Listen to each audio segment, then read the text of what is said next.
Le désengorgement de la ville de Douala passe inéluctablement par la création d'une ville nouvelle sur 150 hectares à Sikoum-Dibamba, située à une trentaine de kilomètres de Douala. C'est dans ce sillage qu'est né Ndolé City, l'un des projets les plus futuristes du XXIe siècle dans la sous-région Afrique centrale. Ce concept est bâti autour de la construction d'une ville écotouristique et digitale que nous avons appelée Ndolé City.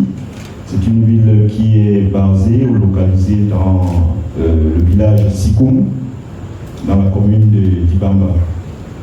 Il s'agit de bâtir en zone tropicale et suivant le concept des villes smart, n'est-ce pas, une ville digitale, une ville numérique, une ville écologique, avec des infrastructures de qualité en termes de logistique, de conseil, d'études, de tourisme, de financement, de logement et même d'infrastructures sanitaires.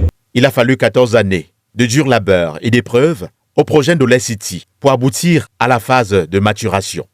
Il s'agit d'un programme approuvé par le gouvernement du Cameroun qui est évalué à 10,7 milliards de dollars par an sur 25 ans. C'est un concept en réalité que nous appelons le World Dream Investment. Il s'articule autour de deux principaux projets. Nous avons le projet Ndolé City qui est la composante de phare et nous avons ce que nous appelons le projet intégré qui sont un ensemble de projets autour, n'est-ce pas, du projet principal qui est Ndolé City. Le dîner de presse, organisé ce 27 août 2024 à l'hôtel Sawa de Douala, a permis de mieux comprendre et apprécier les débouchés de ce gigantesque projet porté par la World Dream Investment sous la bannière de Grand Impex Trading. Le programme World Dream Investment, c'est un programme qui est porté par sa maison mère, Grand Impex Trading Limited. C'est une société émiratie au capital de 400 millions de dollars, ça fait 1,4 milliard de dirhams. C'est une société basée à Dubaï. Elle a une capacité financière évaluée à 1400 milliards de dollars. En réalité, il faut dire qu'il s'agit d'un consortium d'investissement ou un consortium d'investisseurs. C'est une plateforme d'investissement qui fait essentiellement dans la finance, dans le trading, dans le commerce international, le conseil, la levée de fonds auprès des marchés financiers internationaux, en s'appuyant généralement sur des cabinets mandatés. 5300 entreprises étrangères sont d'ores et déjà partenaires avant même l'implémentation de ce projet qui a pu déjà lever 6500 milliards de francs CFA pour sa matérialisation. Il y a 5000 entreprises derrière. Et il vous a dit qu'il y a eu près de 20 missions des dirigeants de ces entreprises au Cameroun. Donc, ça signifie quoi? Ça signifie qu'on a démontré, on a vendu 14 ans. C'est depuis 2014 qu'on a mobilisé ces fonds. Et on nous a donné 10 ans plus tard l'autorisation de les utiliser. Donc, il faut comprendre qu'il y a un travail de fond qui a été fait derrière. La ville nouvelle, écotouristique et digitale disposera de 12 000 entreprises locales et nationales, en plus de 5 300 structures étrangères, un investissement qui va générer 2 millions d'emplois et améliorer significativement l'assiette fiscale et l'apport des devises. Que dit de l'attraction touristique qui en découlera? Ndolé City ambitionne de drainer jusqu'à 5 millions de touristes chaque année. Pour ce qui est à Sikoum, ça a été un succès. Les communautés adhèrent à 100%. Donc, à ce niveau, certainement, il n'y a aucun problème. S'il y avait un problème, certainement, on aurait déjà eu des... Mais jusqu'à ce jour, il n'y a aucun problème et on continue dans n'est-ce pas, la mise en place de tout ce qui est nécessaire. Et depuis 2021, il y a un code séquestre qui existe pour ces différentes solutions. Et on a même eu, n'est-ce pas, sur ce compte un certificat d'une banque de premier ordre. On ne va pas faire la publicité de la banque ici. Mais tout à l'heure, on va remettre ce document à l'huissier de justice qui est là. Le projet va s'étendre sur le triangle national. Le village Sikoum n'est que le point d'ancrage ou alors le point de départ.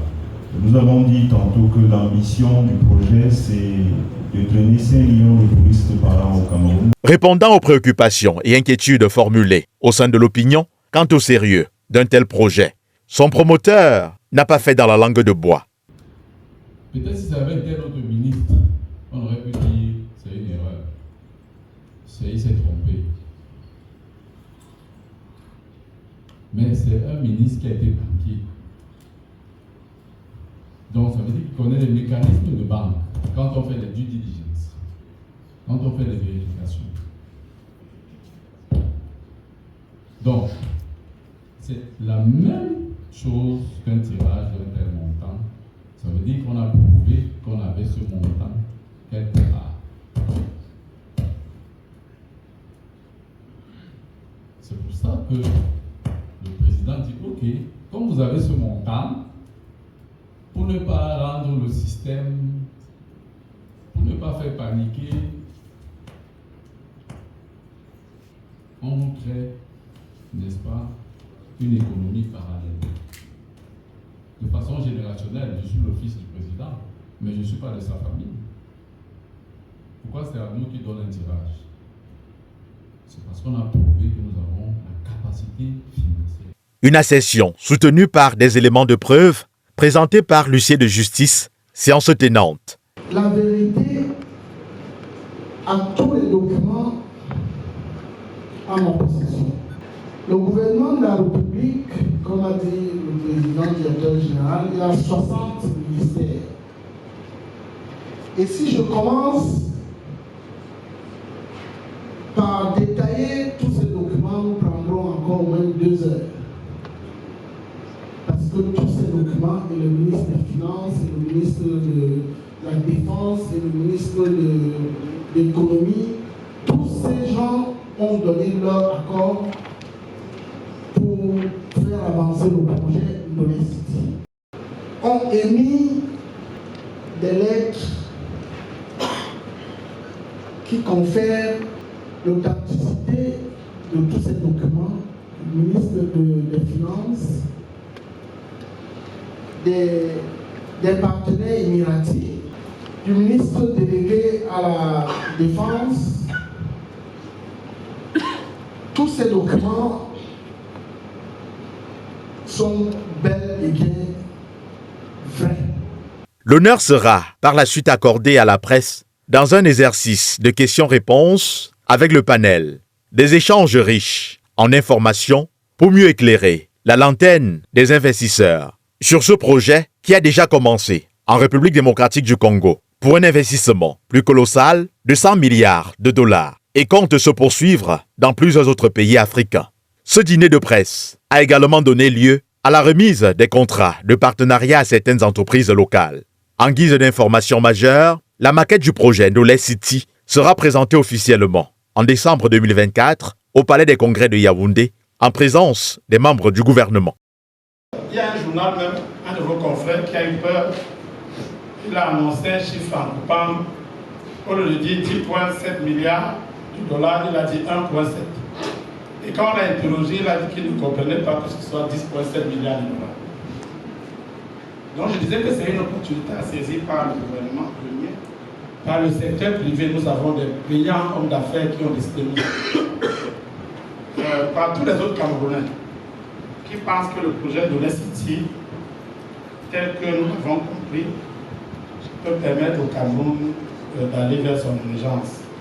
Je voudrais vous dire, en très peu de mots, que tel que moi j'ai compris le projet, étant un ancien responsable dans la maturation du projet, c'est un projet structurant.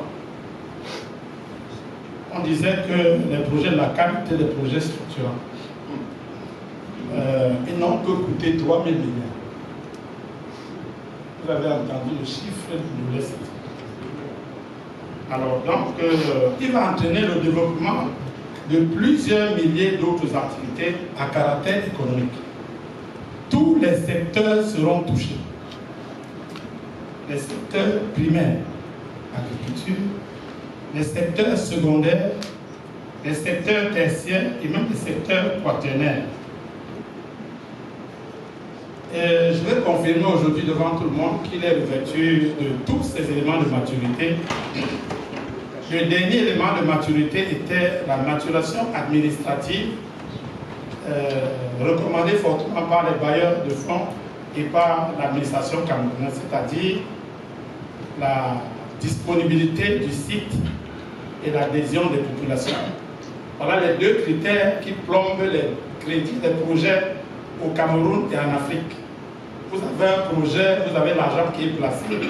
Après, les gens viennent vous dire que non, ce terrain, il y a un cimetière, il y a un motif foncier. Donc voilà, nous avons eu le 27 juillet une descente d'un représentant du gouverneur pour attester aux yeux de tout le monde de la disponibilité du site.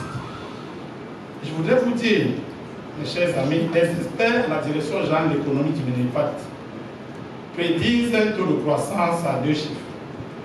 De toutes les façons, depuis que je suis allé à l'école, depuis que je travaille, on tourne autour d'un chiffre à peine, ça ne reste même pas 3%. Mais les experts au Minipat prédisent un taux de croissance à 2 chiffres au terme de son exécution et 3 ans après son exploitation. Mais ça mérite des applaudissements. Fier d'avoir fait confiance aux institutions, même si à un moment donné on a un peu douté.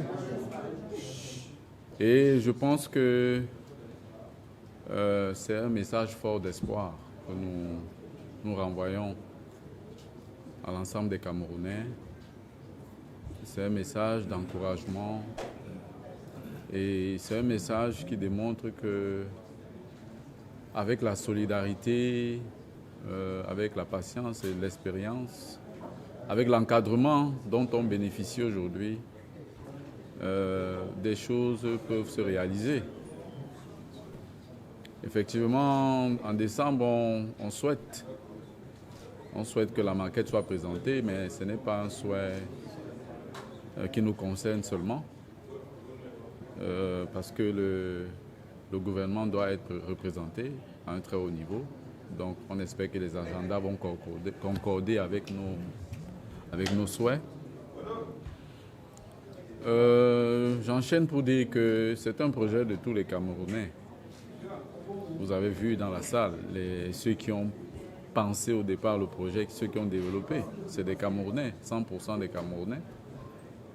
Et puis nous avons eu la grâce ou alors la chance de tomber également sur des partenaires internationaux crédibles qui ont démontré qu'il y a de la qualité pour réaliser un tel projet dans un contexte difficile qui est le nôtre.